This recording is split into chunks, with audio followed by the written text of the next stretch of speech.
Hey, salut tout le monde, c'est SD, j'espère que vous allez bien les gars. Aujourd'hui on se retrouve pour le Mercato L, le premier épisode du Mercato de l'Olympique Lyonnais. C'est tout simple, on va parler tout simplement du Mercato de l'OL. Donc j'ai beaucoup de supporters de Lyon qui me suivent, c'est très logique vu les nombreuses carrières avec Lyon que j'ai effectuées. On m'a demandé si je pouvais faire tout simplement des petits avis sur le Mercato de Lyon actuel. Donc voilà, ça viendra de façon très ponctuelle, je pense, une fois toutes les 2 semaines, 3 semaines, je sais pas. Une fois qu'il y aura des annonces en fait, des arrivées de Lyon, des départs. Donc voilà, ça viendra de manière très ponctuelle. J'espère que ça vous plaira. Le but de cette vidéo c'est surtout d'interagir avec vous dans les commentaires. Donc dites-moi ce que vous en pensez, des arrivées, des départs, des recrues, des futures recrues théoriques. Voilà, on va discuter de tout ça aujourd'hui en 4 points, c'est parti. Et les gars, vous n'avez pas pu manquer ça. Déjà, on va commencer par les arrivées. Il y en a eu une seule pour le moment à l'Olympique Lyonnais. Une arrivée, celle du mec juste ici, là. Voilà, hop. C'est Fernando Marsal. Arrivé de Benfica pour 4,5 millions. Donc voilà, c'est un latéral gauche qui évoluait à Guingamp la saison dernière. Donc moi j'ai regardé quelques-uns de ces matchs l'année dernière avec Guingamp, notamment celui à Guingamp contre le Paris Saint-Germain. Je l'ai trouvé plutôt intéressant l'année dernière. Je me rappelle justement avoir dit il est pas mal ce petit Marsal lors de ce match-là. C'est un mec qui a fait vraiment une bonne saison. Je pense que les Guingampais, s'il y en a qui me suivent, vous pouvez le confirmer. Qui a fait une saison très solide, très régulier. C'est un joueur sur les clips que j'ai vu de lui qui a l'air pas dégueu dans les centres instantanés. Donc c'est un Brésilien, il faut le savoir. Donc il est pas dégueu dans les centres instantanés. Ce qui est intéressant chez lui, c'est que c'est un Brésilien, il a un passeport brésilien. Et donc c'est un extra communautaire à l'Olympique Lyonnais. C'est important de le souligner. Parce que si vous ne le savez pas, je vous le dis, mais en fait, quand on est dans un club de foot, on peut avoir que 4 extra communautaires, donc 4 joueurs étrangers. Après voilà, il faut connaître les règles. Par exemple, les joueurs d'Afrique, c'est pas des extra communautaires, c'est surtout les Sud-Américains ou les pays du genre Chine ou autres qui sont comptés dans les extra communautaires. Donc là notamment, Fernando Marsal est brésilien avec un passeport brésilien sans autre nationalité. Donc il a un passeport brésilien et donc il est dans les extra communautaires comme Emmanuel Mamana qui est un extra communautaire. Donc on a 2 extra communautaires. Raphaël Da Silva, le défenseur droit, n'en est pas un étant donné que c'est un extra communautaire, mais il a un passeport portugais, donc il n'est pas compté tout simplement dans les extra communautaires. Mais lui, Marsal en fait partie, donc par exemple on pourra recruter que 2 autres extra communautaires si en fait on en recrute. Voilà, c'est quand même important de souligner. Je suis très content de son arrivée. En plus c'est pour pas si cher que ça, 4,5 millions pour un joueur de 28 ans. Mais qui a quand même fait une belle saison l'année dernière, ça me semble pas trop mal. C'est un joueur assez rapide, technique forcément. Il est brésilien, donc souvent les Brésiliens on les connaît pour leur technicité. C'est un petit peu ce qui les caractérise, pardon. Et voilà, je suis assez content de cette arrivée. Elle fait pas trop de bruit en tout cas, on n'en a pas trop entendu parler ailleurs dans les médias ou autres. Mais c'est une arrivée, je pense, qui peut avoir son importance pour la saison prochaine. Moi, cette arrivée, je la donne ouais, un bon 7,5 sur 10 en termes de ce que j'en pense quoi. Sur 10 c'est un bon 7,5 parce que c'est quand même assez ambitieux Marsal je trouve. Donc voilà, je trouve que c'est une très bonne idée de l'Olympique Lyonnais à moindre coût. En plus de ça c'est assez intelligent, il va pouvoir remplacer Morel sur le côté gauche si c'est vrai qu'on en avait besoin. Donc j'en suis très content. Maintenant les potes, on va parler des départs officiels à l'Olympique Lyonnais. Pour le moment il y en a 4 départs officiels. Le premier, le tout premier d'ailleurs ça a été, c'est Valbuena qui est parti à Fenerbahçe en Turquie. Donc il s'est engagé pour le club Stambouliyot pour 1,5 million. C'est la transaction des 2 clubs. Donc on a récupéré 1,5 million sur le transfert. Un joueur assez âgé, il avait 32 ou 33 ans. Il a fait la saison qu'il vient de faire a été très très bonne. Donc je suis assez triste qu'il parte pour ça. Parce que c'est un joueur que j'aimais bien quand même, Valbuena. C'est un joueur qui, je trouve, a tout donné cette année avec Lyon. Il a jamais triché.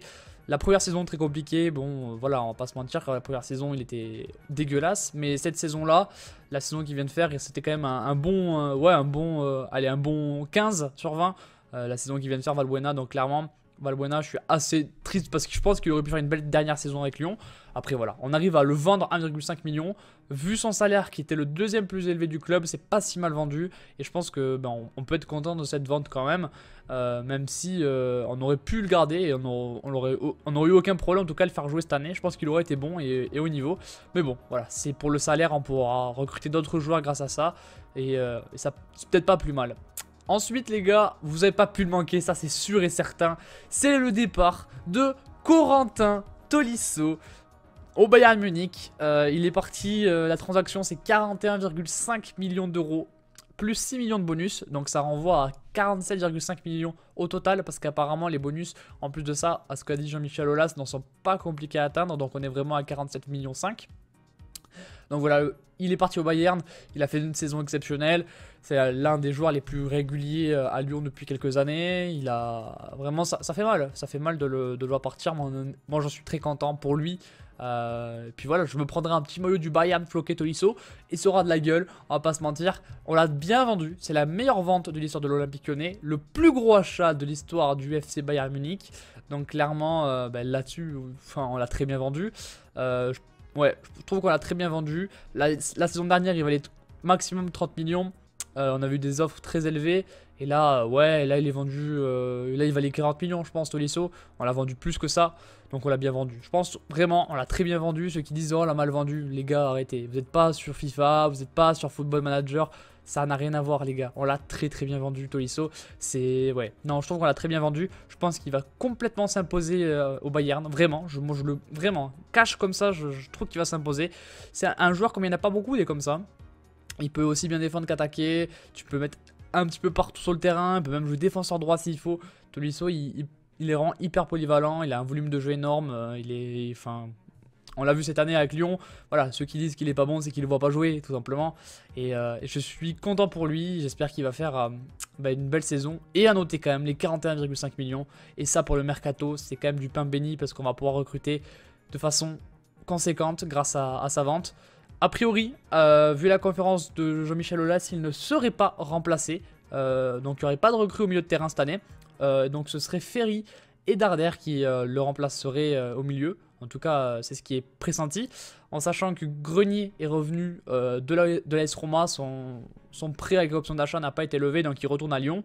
Et apparemment, Grenier voilà, va peut-être rejouer à Lyon et peut-être qu'il va, je sais pas, moi, se réveiller.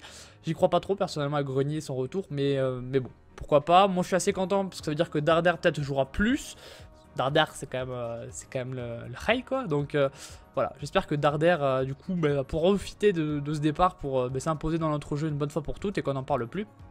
Et puis Ferry, pourquoi pas aussi, ça peut être pas mal, voilà. On verra bien les gars en tout cas par rapport à ça, mais on l'a bien vendu, on peut en être content, et bonne chance à lui en tout cas, notre commentateur national, gros big up à lui, et voilà. Ensuite les potes, le départ le plus important, celui de Rachid Ghezzal, qui ne sera pas prolongé à l'Olympique Lyonnais. Il va partir libre, ou pour le moment on ne sait pas. Il y a quelques touches apparemment en Italie, enfin je m'en occupe même pas, je m'en fous a priori. Donc vraiment, Ghezzal, tu fais ta vie maintenant, t'es plus à Lyon, t'as fait une saison dégueulasse, t'as fait le gros raccro à vouloir 300K par mois, alors que tu les vaux pas du tout. Non, c'est bon, tu dégages, aucun regret, aucun regret. Merci à lui pour le bout de saison, l'année dernière, les 6 mois qu'il nous fait, il a mis des buts. Voilà, c'est tout ce qu'on peut dire sur lui. Cette année, il a été horrible. Aucune technique, alors que c'est apparemment son point fort. Donc voilà, merci. Mais non, merci. Merci, au revoir Rachid Ghezzal. On va même pas plus en parler parce que ça sert à rien en fait. Et voilà. Le départ qui, moi, m'attriste un peu par contre, celui-là. C'est le départ logique, libre à Monaco de Jordi Gaspard. Si vous ne le connaissez pas, il a fait quelques matchs cette année, pas assez à mon goût. C'est un défenseur droit, défenseur gauche de 20 ans, du centre de formation formé à Lyon, qui part libre à Monaco. Il n'a jamais eu de contrat professionnel et du coup il a pu s'engager à la fin de son contrat stagiaire. Mais alors je suis plus du tout sûr des contrats jeunes. Donc il s'est engagé à Monaco. Bonne chance à lui parce que clairement je pense qu'il aurait pu percer à l'Olympique Lyonnais. Clairement, il aurait pu avoir beaucoup de matchs cette année, une vingtaine de matchs il aurait pu faire. Et je trouve que c'est du gâchis en fait. Parce que du coup, on va peut-être acheter des joueurs pour le remplacer vu qu'il part. Alors qu'on aurait pu juste lui faire un contrat pro en fait. Donc je comprends pas trop la gestion de ce cas-là. Je sais pas. Je sais pas trop qu'est-ce qu'on a foutu à Lyon. Parce que c'était vraiment un joueur qui avait du potentiel. Et on l'a clairement mis de côté. Donc voilà. Il va sûrement exploser à Monaco ou ailleurs et on aura beaucoup de regrets. C'est un petit peu comme Martial, quand il est parti à Monaco, il a explosé. Voilà, on verra bien les gars par rapport à ça, mais en tout cas moi je suis assez triste de le voir partir. Et c'était le dernier départ officiel à Lyon pour le moment. On y va maintenant pour les arrivées potentielles à l'Olympique Lyonnais. Et donc pour ces rumeurs de transfert, c'est vraiment des petites rumeurs. Même s'il y en a qui se précisent énormément les rumeurs, c'est des arrivées potentielles, des rumeurs, on peut appeler ça comme vous voulez. j'ai noté 3 joueurs pour ces rumeurs, parce que sinon on peut faire une liste exceptionnelle. On peut faire une énorme liste de joueurs qu'on a pistés, que les médias ont parlé à Lyon. J'ai vraiment retenu les plus récurrents, ceux qu'on parle beaucoup ces derniers temps et qui sont vraiment pressentis potentiellement à venir. Donc le premier joueur que je vais parler, lui, ça peut être officiel dès mardi apparemment, c'est Bertrand Traoré, l'attaquant droit de Chelsea. Actuellement, il est sous contrat avec Chelsea. Il a été prêté la saison dernière, tout simplement, vous savez très bien, à l'Ajax Amsterdam. Il a joué contre l'Olympique Lyonnais en demi-finale de Coupe d'Europe, pardon, de Ligue Europa. Il a joué contre nous, nous a mis 2 buts, une passe D au match aller, pour ceux qui ne s'en souviennent pas. Donc voilà, c'est un joueur assez rapide. J'ai vu aussi quelques matchs de lui. Il est vraiment pressenti autour de lui. Apparemment, il y a un accord entre le joueur et Lyon, c'est sûr. Il reste des petites finitions entre Lyon et Chelsea pour son arrivée. Mais c'est très pressenti, cette arrivée-là. Apparemment, ça discute. Alors là, c'est vraiment les chiffres du moment aux alentours de 19 millions d'euros. Ça, c'est vraiment... on ne sait pas trop. Hein. Pour l'instant, c'est ce qui se dit. Mais pour le moment, ce serait vraiment... Dans ces eaux-là, concernant le joueur, c'est bien parce qu'on n'a plus Guézal, on n'a plus Valbuena. Donc là, clairement, on était en manque de joueurs à ce poste-là. S'il vient, je pense que c'est un bon choix, qui sera devant Cornet dans la hiérarchie, hein, assez facilement. Pour moi, Cornet d'ailleurs n'est pas un ailier, est un buteur, mais enfin, un buteur, c'est vite dit, hein, mais pour moi, il peut jouer que dans l'axe, Cornet. Voilà, en tout cas, Bertrand Traoré, je me réjouis plutôt dans son arrivée. Je suis moins sceptique que certains Lyonnais, qui sont très sceptiques, je sais pas pourquoi d'ailleurs, parce que faut voir sa saison complète à l'Ajax, où quand même il a mis 9 buts, je crois, en championnat, je crois que c'est en championnat. Et clairement, mais en fait, j'ai vu des trucs, il tente beaucoup, il rate beaucoup aussi, mais ça a l'air quand même beaucoup plus technique et beaucoup plus efficace devant le but que Maxwell Cornet. Si on fait un petit, voilà. Et puis là, Chelsea, il recrute pas n'importe qui. L'Ajax, il était titulaire indiscutable. Vu les ailiers à l'Ajax, s'il était pas bon, il serait pas titulaire. Donc clairement, moi je pense que c'est une bonne idée. À voir le prix après. Je pense que 19 millions, c'est un poil cher, je pense quand même. Aux alentours de 15, c'est plus sa valeur, je pense, maximum. Mais moi, je suis plutôt pour sa venue au club. Ensuite, les gars, le deuxième joueur qui est vraiment pressenti, c'est Ferland Mendy, le défenseur gauche du Havre. Apparemment, l'Olympique Lyonnais compte recruter 2 défenseurs gauche. Donc on a déjà Fernando Marsal. Et donc on aurait le français Ferland Mendy du Havre. Donc lui, ça discute avec beaucoup de clubs. Il aurait refusé apparemment Marseille et Lille. Et ça discute encore pour lui à Bordeaux. Il était très pressenti, je crois, à Bordeaux. Finalement, ça s'est un peu refroidi. Et Lyon est revenu à la charge durant le week-end apparemment sur Ferland Mendy. On chercherait apparemment un deuxième défenseur gauche. Alors Ribus, ça voudrait dire qu'il va partir. Hein. Je vais pas parler de Ribus après pour les départs potentiels, mais très certainement qu'il partira, Ribus. Et Morel apparemment serait remis dans l'axe. Donc on recruterait 2 défenseurs gauche dans cette optique-là. Donc Ferland Mendy du Havre qui serait alors très pressenti à venir. Jeune, je l'ai vu dans ses... J'ai vu quelques clips aussi en Ligue 2 de lui. C'est pas mal. C'est pas mal parce que clairement... Il a un bon volume de jeu, il est assez rapide, il fait des bons centres, j'ai vu ses centres, c'est pas mal du tout les centres franchement. Il est offensif, voilà, c'est peut-être moins offensif que Marsal, je sais pas. Mais il est offensif aussi, c'est pas un latéral défensif comme Morel, même si Morel je le trouve pas si défensif que ça. Moi je suis pour sa venue. Je pense que ce sera pas très cher et que ça peut être malin. Et que voilà, si on rate Fernando Marsal, si Marsal ne perce pas à Lyon, il y aura peut-être Mendy qui va percer. Donc voilà, on peut pas non plus faire un mercato avec tout le monde qui perce. Mais je pense que c'est une bonne idée. Je suis pour sa venue au club. Pour Ferland Mendy, voilà.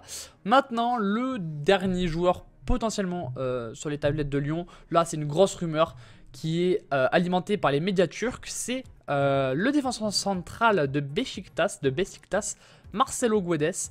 Donc Marcelo, vous le connaissez très certainement sous ce nom-là. Il a joué contre Lyon en quart de finale de Ligue Europa. Alors, c'est vraiment une rumeur turque pour le coup. Aucun média français quasiment n'en parle, voire aucun. Et apparemment, ce serait imminent selon les médias turcs. Alors qu'on n'en parle pas du tout dans les médias français. Donc je sais pas trop quoi en penser de Marcelo. Je l'ai mis quand même dans les arrivées potentielles parce que ça discuterait apparemment d'un transfert aux alentours de 8,5 millions. Moi, mon avis par rapport à ça, c'est un petit peu de bullshit enfin, mon avis, c'est... Faut savoir que Beşiktaş doit vendre absolument pour être en accord avec la DNCG, je crois. Enfin, pour le fair play financier, Ils doivent vendre absolument. Donc à mon avis c'est pas un complot, mais les médias turcs essaient de faire en sorte que Marcelo parte absolument pour avoir des liquidités pour leur club en fait tout simplement. Et je pense que Lyon va vendre un défenseur central avant d'en acheter un. Parce qu'actuellement on a Mamana, on a Diakabi, on a Nkoulou, on a Mapou, on a Morel. Ça fait beaucoup, hein. Si Morel est réellement remis dans l'axe, ça fait beaucoup. Ça fait beaucoup trop de joueurs. Donc je ne pense pas. Je ne pense réellement pas que Marcelo viendra tant qu'on n'a pas vendu. Ça m'étonnerait en tout cas. Enfin, je trouverais ça bizarre d'avoir 6 défenseurs centrales sans avoir vendu. Donc j'y crois pas trop pour le moment. Et je sais pas si j'ai envie de l'avoir. Franchement, ce qu'il vaut, je sais pas trop. Apparemment, il fait quand même beaucoup de fautes. Mais il est moins dégueulasse que nos défenseurs centraux cette année. Donc voilà, je sais pas trop quoi en penser. En tout cas, il a le mérite d'exister et d'être potentiellement une recrue. Donc voilà, pour les arrivées potentielles, on va y aller maintenant pour les départs potentiels. J'ai noté plusieurs joueurs, on y va. Allez, les départs potentiels, on va commencer directement avec le capitaine, ou du moins l'ancien capitaine de l'Olympique Lyonnais, Maxime Gonalon. Il a été annoncé en conférence de presse qu'il ne sera plus capitaine de l'Olympique Lyonnais la saison prochaine. Apparemment, enfin, il a fait des déclarations comme quoi Lyon n'était pas un club ambitieux et qu'il souhaitait rejoindre un club ambitieux.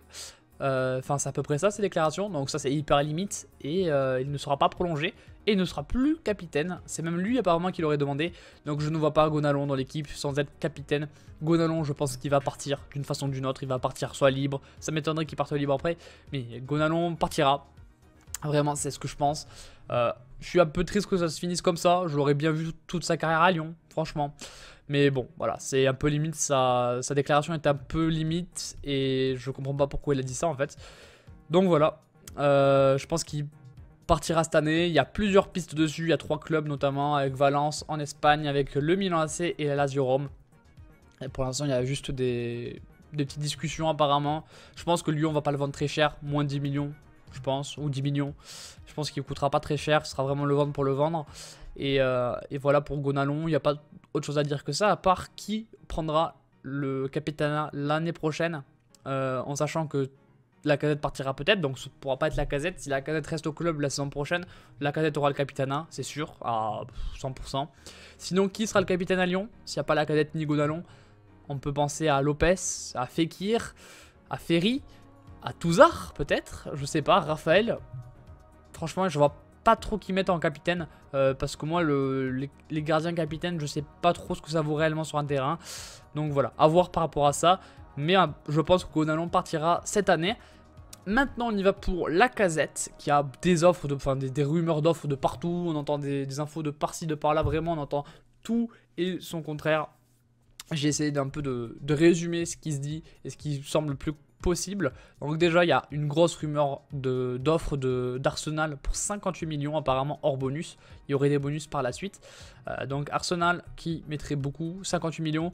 Moi si Jean-Michel Aulas a une offre de 58 millions, je lui conseille vivement d'accepter cette offre. Hein, hors bonus, avec des bonus on serait peut-être à 65 millions. C'est hyper bien vendu je pense. Je pense qu'il vaut 55 millions Lacazette.